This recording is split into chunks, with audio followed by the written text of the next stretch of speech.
Pardon me and my tone. You can't step to my throne.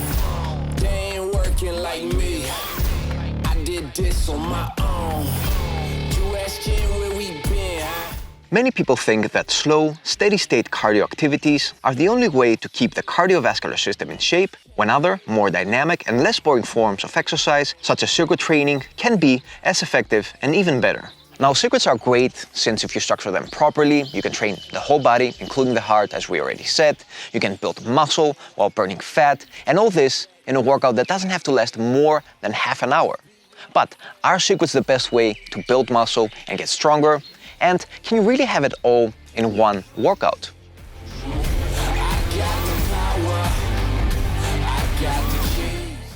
This is the question that I've been trying to answer the last couple of years, looking for workouts that are as whole as possible, while also being short and enjoyable, what I believe to be the key to long-term fitness and health. And although incorporating circuits in my training was a step towards the right direction, I still knew that they had their disadvantages. For example, one of the common complaints I've gotten from you, my online community, is that incorporating circuits too often during the week leaves you flat and weak. Another common issue is motivation, like in the case of my friend Yorgos, who says that circuits can be overwhelmingly intense, which is demotivating when you train alone in the long run. Personally, I think that circuits have one main flaw.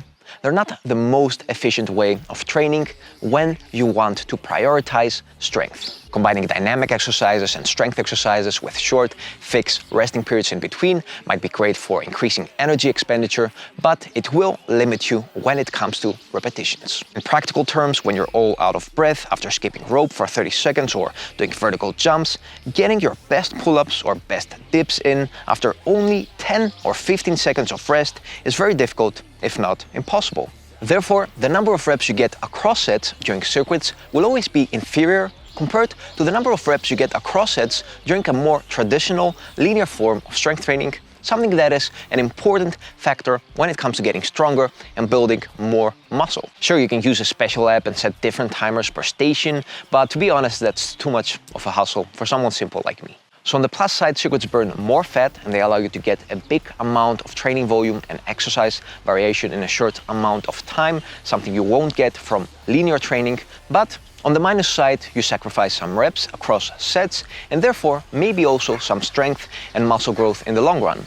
Now, what if I told you though that you can get the best out of both worlds into one workout? So I've already introduced you to cardiosthenics a few months ago, where we saw how can one combine a lower body oriented cardio activity such as jogging with upper body calisthenics. This is a workout I recommend once or twice a week. But today we're looking at a different variation of cardiosthenics, something I recommend on a more daily basis and something more ideal for those who want to have it all in one workout. Cardiosthenic circuit training trains the cardiovascular system and keeps energy expenditure high through a whole body circuit type of training structure, compromising strength performance and hypertrophy as minimally as possible.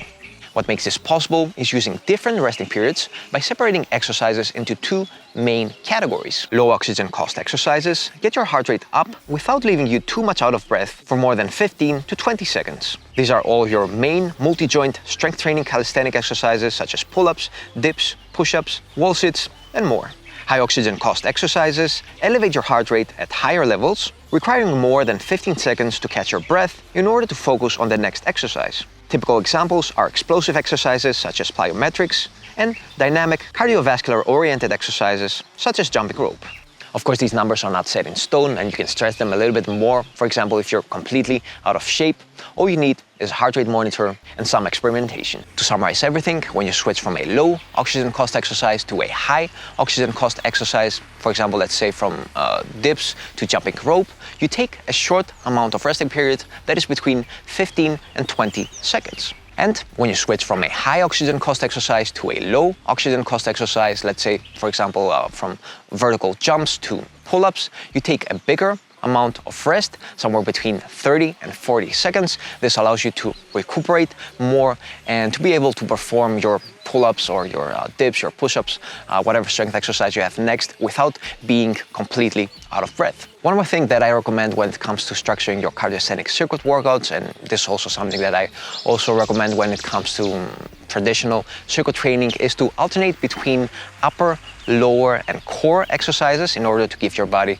some more time to rest from station to station. So for example, you don't want to have an upper body exercise followed by an upper body exercise. After that, ideally you want to have a lower body exercise or a core exercise. That way you'll give your upper limbs some extra rest. So after finishing a cardiosthenics circuit training workout, you'll feel that you got a complete workout for both the neuromuscular and cardiovascular system. You'll get a decent sweat and you'll feel pumped but not drained or flat. Finally, before I wrap this video up, keep in mind that this training system is something new, or at least something that I haven't seen elsewhere.